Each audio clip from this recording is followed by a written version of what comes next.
This morning we are kicking off with Leia sweeping through the tech sector and Meta looking to be joining the ever-growing list as the social media giant is reportedly preparing to notify employees of large-scale layoffs this week. For more on this and the ongoing uphill battles in Texas bringing finances, Dan Howley. And Dan, this is one of those things that was kind of anticipated. Mark Zuckerberg on the most recent earnings call had sort of said here could be some cuts coming. What down know about how significant they are likely to be? Yeah, there the cuts could come, in terms of size to the thousands this is going to be, one of the first major cuts that Meta Facebook has ever had to do as a company. So these are going to be signed.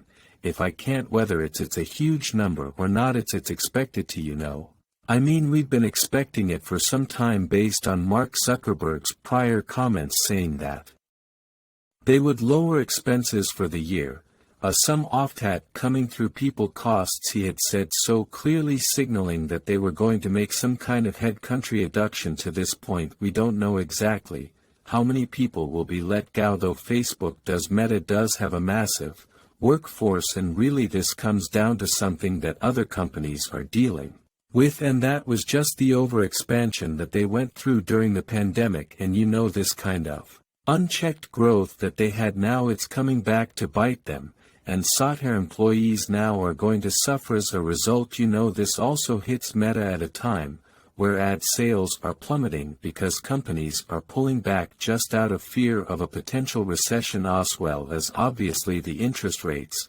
and foreign exchange rates, so that's hurting ad budgets. So they're then hitting the social media companies.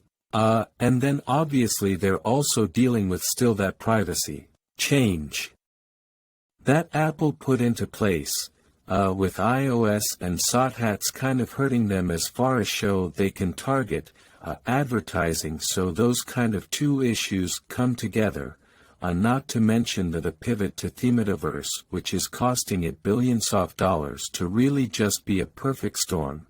And so now we're seeing Meta have to cut back, though as far as that metaphor spending goes they're still spending billions and expect to see that increase next year. Yeah, I mean $15 billion is what the company has spent so far in Reality Labs, and to your point, in at a time when you've seen significant pullback and what is still largely the core of their business. Let's talk about another tech company we're watching today. Shares of Apple under some pressure, that stock down about 1% here after issuing a warning on shipment delays for its phone. What can you tell us more about this, and how much the zero-COVID policy over in China is playing into it? Yeah, I mean that's exactly what it is the zero-COVID policy.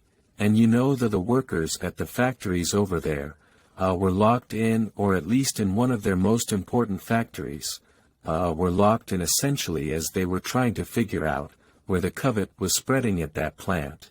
And so that really impacted Apple's ability to get these iPhones out. He also saw these pictures of workers trying to escape the factory.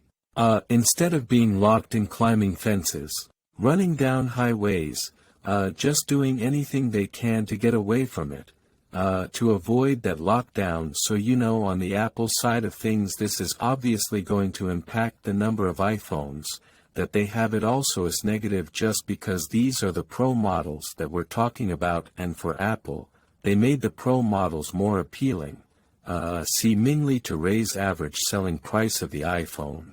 We already talked about in the past that the iPhone 14 Pro, that's the standard iPhone 14, iPhone 14 Plus, that's the standard iPhone 14, with a larger screen. They cut back on production of that, just out of the idea that it's not going to be selling as well among consumers, so they cut production on that. The Pros really are the phones that people seem to be gravitating towards, and so the fact that this factory was producing those and they're going to have less of them really means that come the holiday season Apple could be staring down a miss on the iPhone, revenue projections just because they couldn't tell that this was going to happen, and they were projecting obviously, or analysts were projecting obviously, that they would have plenty in stock just to get to consumers. So there's that fear that it may impact Apple's bottom line.